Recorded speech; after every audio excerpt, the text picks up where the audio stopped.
You want dragon action? You got dragon action! As Dany shows us her Smeagol face, and King's Landing falls to the Mad Queen. Dracarys indeed. On the penultimate episode of Game of Thrones, Season 8, Episode 5, The Bell.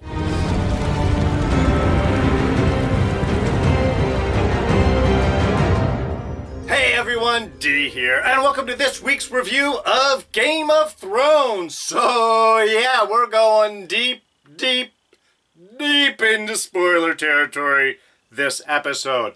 Also a reminder, our quick jump index system. Want to jump ahead in the review? Want to come back later on? Rewatch your favorite part? Just take a look down in the description below. There'll be a whole little branching index of this episode, little time codes, everything broken up and little titleized. It's nice. It's easy to access. You can watch this review in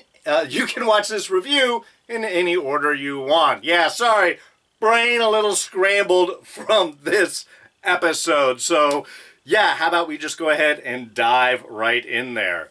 So yeah, dragon action indeed. My God, seriously, head is still spinning from what this episode delivered.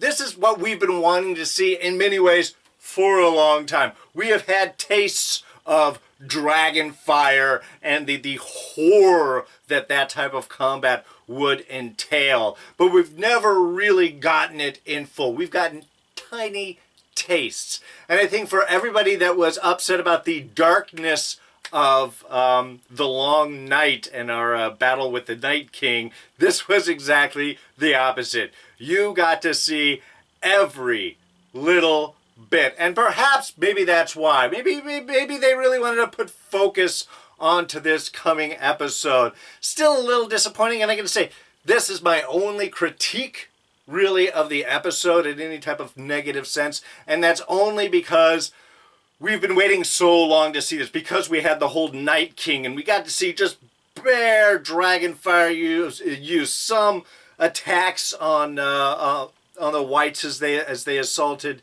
Winterfell, but not really a whole lot. Not really seeing the terror of what dragon assaults can do. And we've lost two dragons from basically like sniper fire. The Night King with the staff, or the spear, take it out of Viserion, and then Rhaegal, of course, with just an incredible shot by Euron, double shot, moving target up in the air. Really got to give it to Euron's ability to use the scorpions. The dragons in some ways have not seemed formidable. This episode really showed us just how terrifying they are. And of course, really illustrating Daenerys' final turn, final cascade into darkness, embracing the dark sides of her, which makes sense in a way. She is alone. They point that out at the beginning of the episode. She's not talking to anyone. She's lost her closest people. Jorah's dead. Missandei is dead. They have long discussed how Dany needs to rely on her closest advisors in order to curb her from her worst instincts. So what we are really seeing is what has happened. The largest fear of what everyone has had is going to happen to Dany, especially with those closest advisors to her now gone, and the ones that are left eyeing her with very distrustful eyes, as we see for good reason. I thought that seeing that descent in Dany really worked for me this episode. Felt a little pushed in some areas before, but maneuvering, I guess, pieces into play. Once things started, I saw exactly how this would descent for her, and I really followed that along. So I think illustrating that through this episode really did a tremendous job. And again, just seeing the horrible effects that can bring to the world.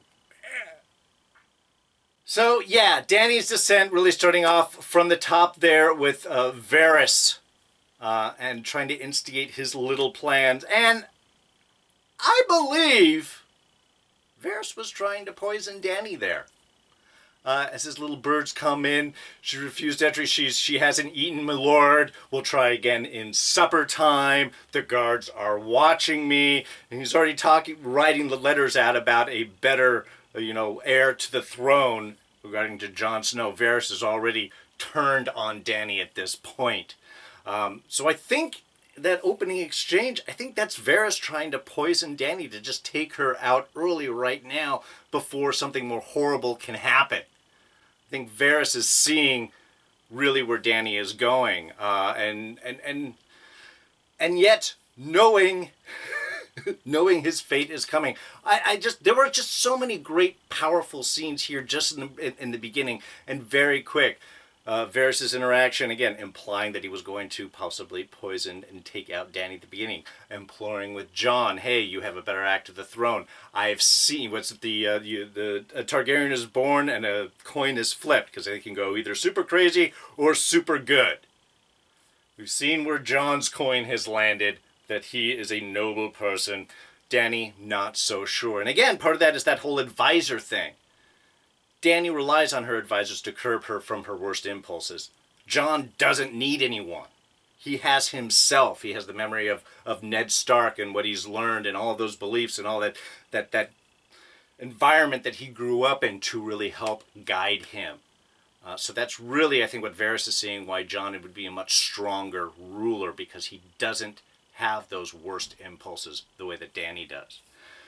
Of course, Jon's committed to Dany, and that commitment kind of burns both ways, and that's, again, part of the big dissent here for Dany, because Jon, yes, loves her, but not really in the way that she wants. I liked the goodbye for Varys. I like the fact that he knows when the guards are coming. He burns the message. He takes off his rings. He's ready. He knows what his fate's going to be. The fact that it was Tyrion that sort of turned on him.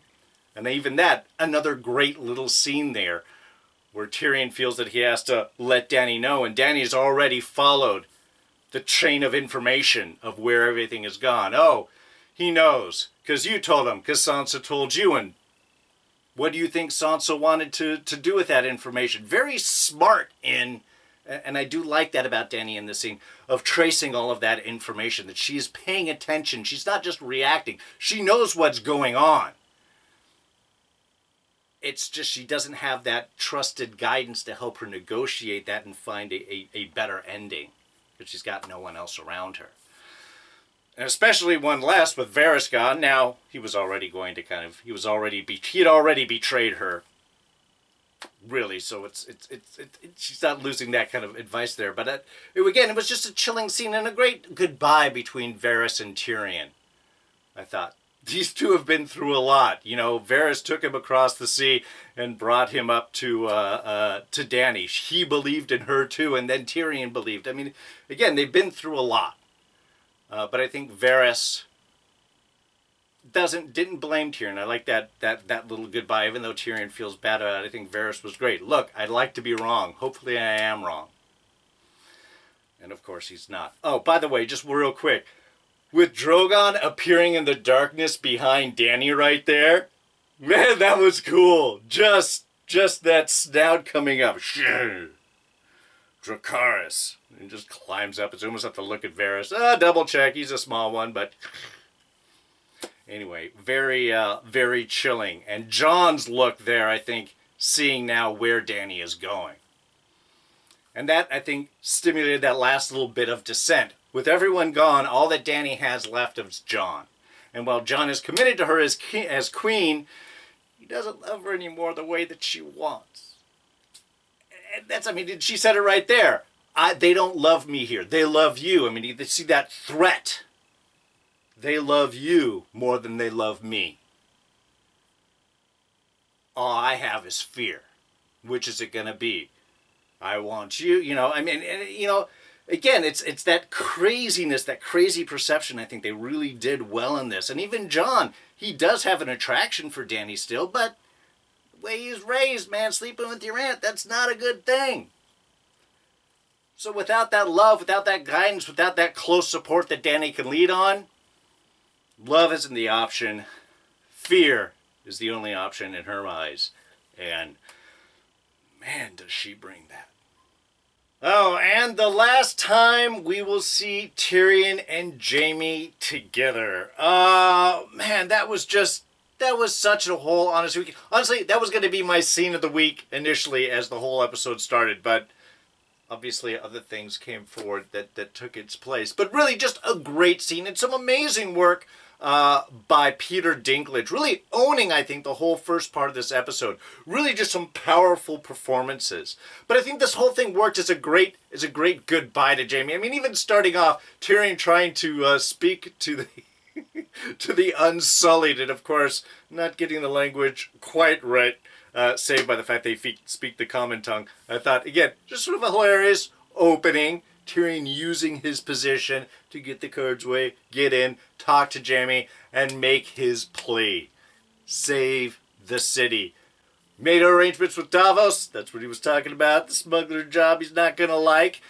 Get a boat down there, go in, take Cersei, get out. The city will fall tomorrow. And again, that certainty in Tyrion's voice right there was just chilling in a way. I guard the city. Trust me, I know. This city will fall. He knows what is coming, or he can plan at least the terror that's about to be unleashed on the King's Landing. So, I mean, again, just a great bit. Also, I mean, even the whole thing, Jaime trying to sneak past the enemy lines, and he gets caught because he won't remove his hand. He always called me the stupidest Lannister. Yeah, that's like the one thing that's going to identify you above everything else. So we get kind of a little bit of lightheartedness, but also that really emotional, touching moment, the belief of what Tyrion does for family, but also just the change of his character. That here is Tyrion, the drinker, the whoremonger, the guy interested in himself, now knowing that he is risking life and limb, most likely getting killed, at the chance of saving innocent lives, tens of thousands of innocent lives in King's Landing, if the city gives up. That will keep them from being just wiped out by the sheer horror of what could possibly come, and of course ends up doing it there. Just a great bit. Seeing Jaime's connection there, that strength of bringing to Cersei, how he feels committed to her, almost like a curse. This is something that he's got to live through. I mean, it's just a lot of emotions going on right here, and even Tyrion's final farewell there. I mean, one, the fact that he's kind of paying him back. Jaime, of course, rescued him out of King's Landing before Tywin was going to kill him. And that sent him across the sea to Dany. Here, Tyrion gets to return the favor and set Jaime loose to try and go save. So, I mean, again, a nice back and forth. But even then, the acknowledgement, thank you for saving me as a kid. That Jaime was the only one that protected Tyrion growing up. And he knows most likely he would have been killed or hurt, or Cersei would have just decided to lock him in a closet or something like that after a while and never to be found again. So it was a touching moment. Really just great performances, great family bit. The fact that this really is going to be the last time these two are going to be together. And they kind of know it no matter what happens afterwards. I thought was a beautiful sequence and just really well done. Now, as for the attack on the city itself, just wow. I mean, they set things up, I think, nicely again, setting our pieces. We're seeing Joy in the fleet there in the bay, and we've got the Golden Company looking all badassery, in front of the walls of King's Landing. We've got the Hound and Arya, I love, just walking through the city like they own the place. Not caring about anything. Just the setup itself, I think, was perfect. And we're all expecting this horror. We know Dany has said, just wait for my signal. We've already seen her fall into this dark place. And when it all unloads, the one thing I have to say is I think they did an amazing job of subverting expectations in this episode. A lot of things happen, a lot of horrible stuff happen, but a lot of stuff doesn't go down the way that you expect it to.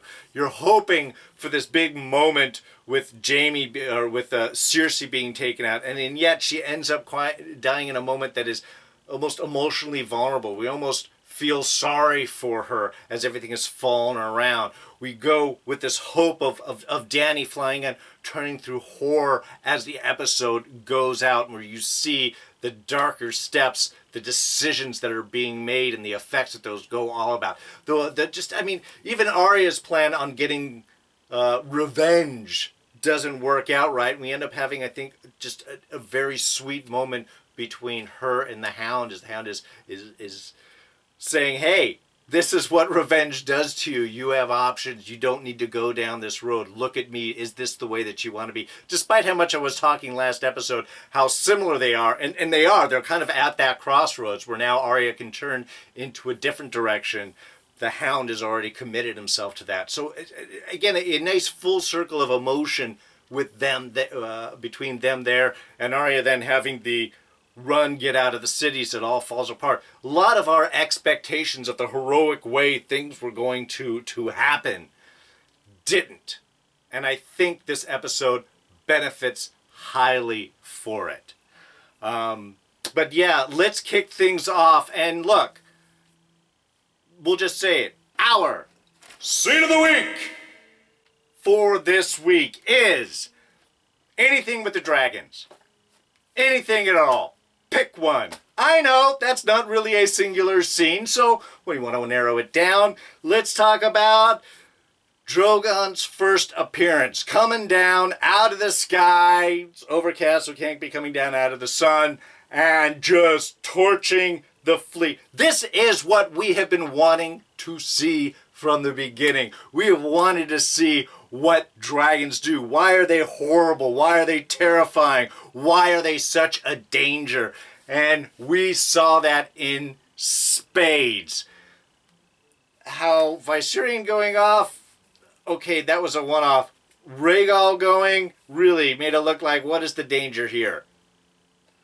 That sucks that they went out that way, because if we had more dragons, it would have been a bigger budget. Maybe that's why the show did it. I don't know. I'm not in charge of those decisions. But I am glad that they're spending the money here on what they did do, because that's what we've been wanting to see. That's why they look dangerous. Torching the fleet. You got scorpions? Fine. Again, suddenly not so much of a danger. Drogon's just like, oh yeah, shoot me. Well, doing like Matrix shit there up in the sky. But yeah, just coming down, no. Come above where they can't aim all the way up. Come behind them, take out the fleet. Head into King's Landing. There goes the scorpions, just torching everything. Flies through the city. The Golden Kingdom, another great moment, facing off with Grey Worm and the Unsullied Dothraki and everything, and just hearing the explosions in the distance, and then suddenly the gate just blowing them out, taking out most of the Golden Company right there, and then the rest of them being taken as Dothraki and Unsullied charged into the open city now. Again, this Golden Company did not look as big or as impressive as what it was made out to be. And again, these are maybe the little nitpicky moments and things that I could say that stare off of the two armies, really not as impressive looking. But everything else was just terrifying, really, especially once we get to the moment when we get the city's being taken out. We have the people begging for the bells to be rang. Surrender. Jaime's not even up there. He's got locked out of the kingdom. Doesn't need Jaime getting to Cersei to say, hey, surrender, and we might be able to save everything. The people themselves, just as the dragon's first wave is calling for mercy. Help us. Ring the bell. All over the city. And you know Dany has heard it. Tyrion has heard it. Everybody has heard it. Jon has heard it. I know they're staring off at those one guards. That was another kind of thing. There was a nice moment with the stare-off between Grey Worm and Jon and the Lannister guards, the city guards right there. But why did they pause for that moment anyway? This is before the bells, before anything else out. There was just the pause and the looking out of the weapons before the guys dropped their swords. Again, a moment. They're seeing the destruction. The dragon is raining down upon the city. Smart to surrender. And again, it gives us that cool moment. But I don't understand what that stare-off was. If they were invading the city, why didn't the Unsullied and everyone just tear through that line? And anyway, small moment. Those were important bits. But again, just seeing the destruction that the dragons have caused. And then when the bells are rung, and the city has surrendered, and the guards pull down, and everything's like, it's done. There's been some destruction, but people have surrendered. Even Cersei knows. I love that. Cersei's like, we're going to fight. Oh, the Golden Company is gone. We're going to fight. Our people will fight even longer. The Scorpions are all gone. I just need one. No, they're all gone. Well, what about the fleet? The fleet is completely gone too. Everyone's dead, Cersei. The first pass, the dragon has taken out everybody, and then the army trampled over whatever small remains were there. The devastation of dragons beautifully shown right there. And then, of course, after that comes the horror. So yeah, city surrendered, battle is over, Cersei's getting ready to run herself. But Dany's kind of gone too far, and you see it, she gave the Smeagol face. You can see it, just, my precious, up there on the Red Keep. You did just that crazy look face that we have all seen.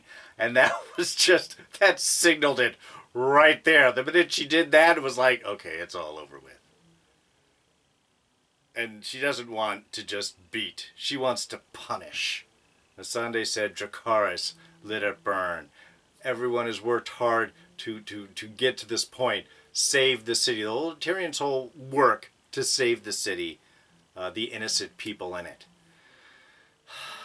But this is where Dany crosses the line. This is where she go full-on Mad Queen right here. Obsession, anger. She falls to the dark side.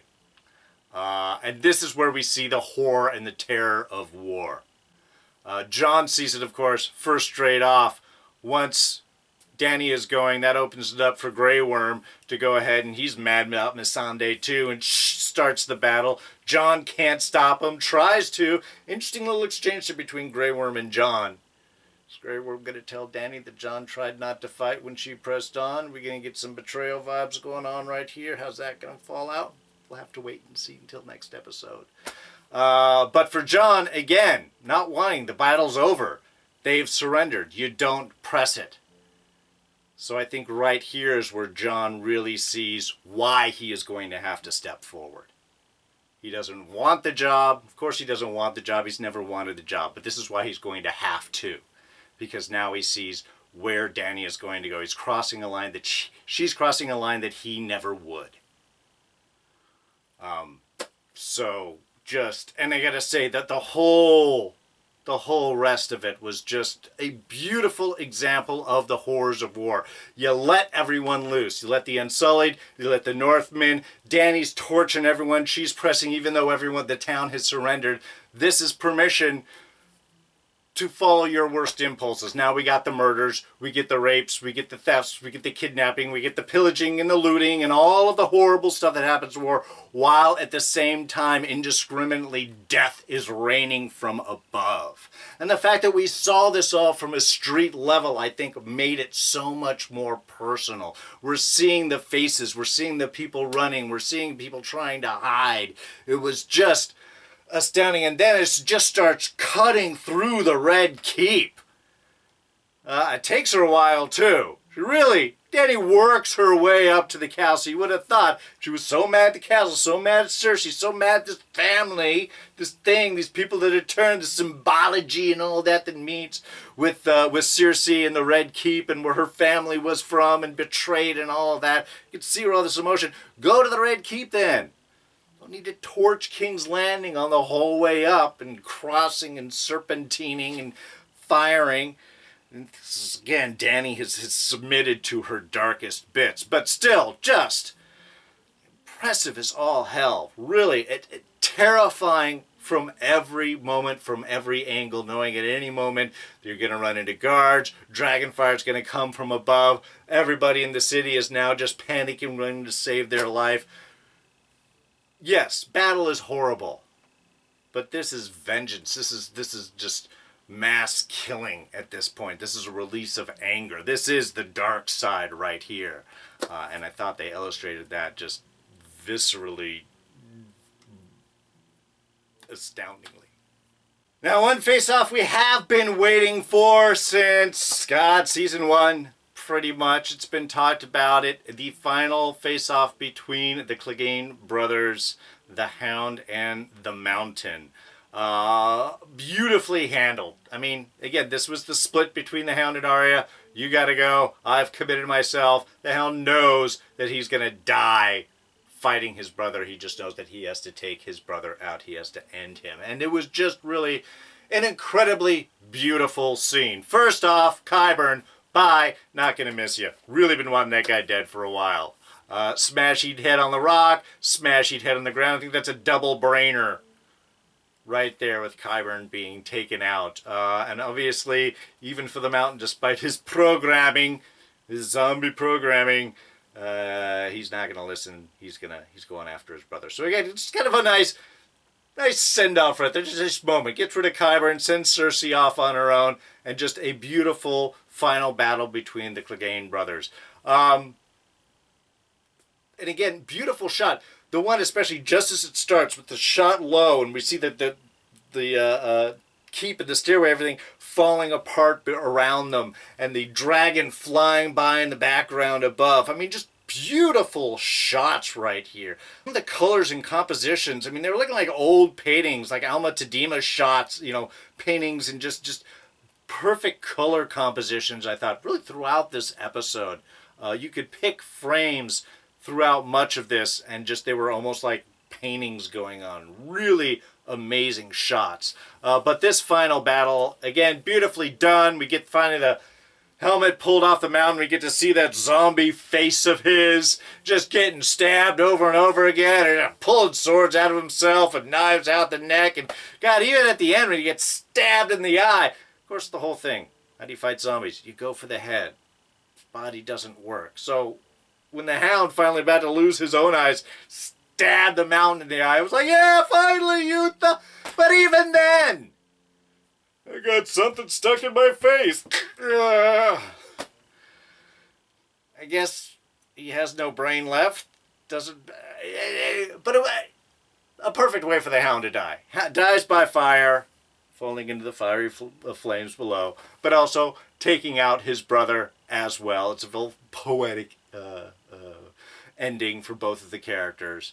So yeah, sad to say goodbye to the Hound, but a beautiful last final fight between him and the Mountain. It was epically done and shot beautifully.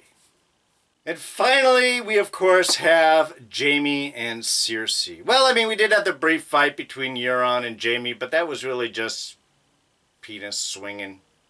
Who's going to get to be with the queen? Jaime is effectively killed at that moment. Nice dagger through the side. He moved around a lot more than I thought he would have been physically capable of. So Euron gets to say that he's the guy that killed Jaime Lannister. Yay, but you got a sword stabbed through your stomach and then twisted. So at least Euron's gone. But still, a nice final goodbye for these characters. Like I say, a surprising ending. Here I'm thinking that Jaime's going to come back and he's going to have to kill Cersei because she's the one that's going to go mad and maybe want to burn everybody in order to protect herself to say goodbye to the Landing. This was a reversal. This is what I'm talking about, that reversing of expectations. It was Dany that pulled all the choices that I thought that Cersei would. Cersei didn't have a time to choice. She set her pieces up, and then Dany came and mowed all of her pieces down. She just watched everything fall right in front of her. Any thoughts of protection, of winning, just disappeared in smoke faster than anything. It's the one that Dany that went mad and burned everyone down, but there was no one to stop her because she's up on a damn dragon. So at the end, Cersei, expecting to go out, expecting having to be stopped before she goes mad, instead dies fearing for her child, fearing for her own life, just wanting to get away. Again, an unexpected, surprising, emotional end for Cersei. Someone that we have hated, loved to hate, for so long. In a way, kind of denying us that satisfactory ending. Now we feel sorry for her. Jaime at the same time, trying to get her out, but when it's blocked up and everything's falling around, there's no way out, you know it's over with. Then he did the Walking Dead bit. Just look at me! Look at the flowers. Look at the flowers, Cersei. I swear that's all I was thinking that he was saying. Look at the flowers, Cersei. The last hug. It's all that matters. And it's the background. I mean, it was great. They're giving that hug in the background. You're just seeing everything caving in, knowing it's just everything's going to fall on them and just be crushed. Not the way I expected Cersei to go out. Not the way I expected Jaime to go out. Yes, I wanted him with Brienne. Yes, I wanted to give him maybe a heroic ending, some way of turning around. But in a way, he died with the woman that he loved. If he was going to go out, that was the way that he wanted to go out. And Cersei not being alone when she died. So, a very bittersweet ending for the two of them. Now, the ending of the episode, which is as everything falls out and Arya is fleeing the city as the dragon destroys it around her. Again, a visceral and unexpected direction, I thought. Because, I mean, what? Arya's the badass. She was going in to kill, and at the end, now she's that panic ensues as she starts to go, and everything is collapsing in fire, and you can just see even how the panic infects her, and then it's just running and going and getting out of there, and the turning it around to seeing that from somebody that was fighting so much that has come to murder, how in a way she kind of twists and is trying to save, and she gets the family, finds the lady that saved her, that pulled her up when she was being trampled. Again, in another interesting kind of two-shot linking Arya and the Hound together as the Hound was getting knocked down by the mountain. Arya was getting knocked down, possibly trampled by the crowd. And it was this other character, this mom, that pulled her and picked her up. Now, Arya finds them, tries to pull them out, seeing how the city is falling apart. Dany's not going to stop. The destruction is imminent. The armies are going. You got to get out of the city or you're going to be killed. The buildings are either going to collapse or the armies will come in and rape and kill and murder and loot and do all the things that invading armies tend to do. Again, a nice moment. Didn't really succeed, but I think it also built up on top about the horror of what Dany is doing. And if there's one person you don't want to get on the bad side of, it's Arya. So I am feeling after we get that whole escape, and again, we care about Arya, therefore we are viscerally connected to the destruction going around with her. I especially see that one, trying to pull the mom out, and the mom's like, take my daughter, and she tries to pull her, but the daughter goes back for the mom just as Daddy comes down with the dragon, and she dives around the corner, and almost toasted. But coming back and finding the burned husks of the mom and the daughter huddled, hugging together, reminded very much of those Herculaneum pictures, Vesuvius and Herculaneum, as you see the charred just forms of bodies, almost like an atomic bomb. And we're seeing the same thing, the destructive potential of volcanoes, atomic weapons here, leaving throughout the city with these burnt husks of bodies. That's viscerally hitting Arya, surprisingly surviving all of that, covered in dust, because that's all that King's Landing is now, ashes. And I have a severe feeling that when Arya next going to go to sleep, the first name she's going to read out is Daenerys Targaryen.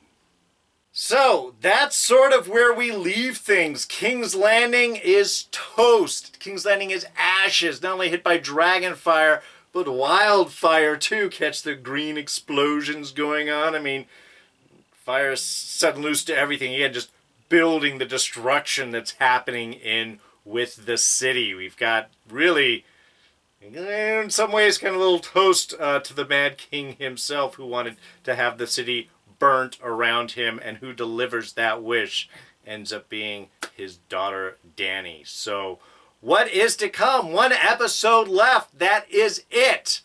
And what's going to happen? Well, let's be honest. Dany can't stick around. Tyrion has seen the nightmare that he wanted to avoid so much play out in front of him. Jon has seen the madness and horrors of war laid out, and that Dany isn't going to stop pushing till she gets what she wants. Now she has the throne. What is next? What else does she want? How far will she go? Who will she hurt that she feels betrayed her or might stand in her way going forward? There is only one choice, and that's pretty much what we're going to be seeing next week. I believe, to end things. The fallout from this, and then the eventual dethroning of Dany. Is Jon going to take his place? Are they both going to die? Is the Seven Kingdoms going to be split out into pieces? Or, as I have long suspected, Hot Pie will end up ruling the Iron Throne, warming the city through its long winter with tasty, tasty baked goods. It's a long shot, but hey, could be anything. A lot of unexpected directions happening this week. Tremendously well episode. Viscerally strong, powerful, terrifying. I'm glad we finally got to see what we have all been wanting to see for a long time. Now it's going to be about dealing with the fallout. Hopefully they're not going to do like a 5-year jump forward. But I can't be certain. Anyway, that is going to wrap things up for us. Thank you so much for joining me with this review. And you know, I want to know what you think. Put your thoughts down in the comments section below. What do you guys think about this episode? Did it give you what you wanted? Do you feel lacked? Are you upset that King's Landing seems to be looking like an entirely different city from all the other previous seasons? I've seen comparison pictures. They've got a point. Let me know in the comments section below. You can always catch me on Twitter and Instagram, of course. I am at Darren Jakes. You can also hit the like button, hit the share button, hit all of these buttons right here. Let me know if you enjoyed this review.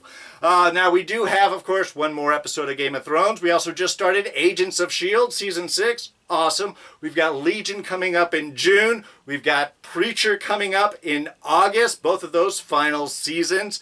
Don't miss any of those reviews. And you want, if you're a subscriber, do that by clicking this button right here. And we'll go up and throw up a couple of our latest reviews right here for you to check out. So, that's going to be it for me. I'm D, and I'm out of here. Catch you guys next time. Bye-bye.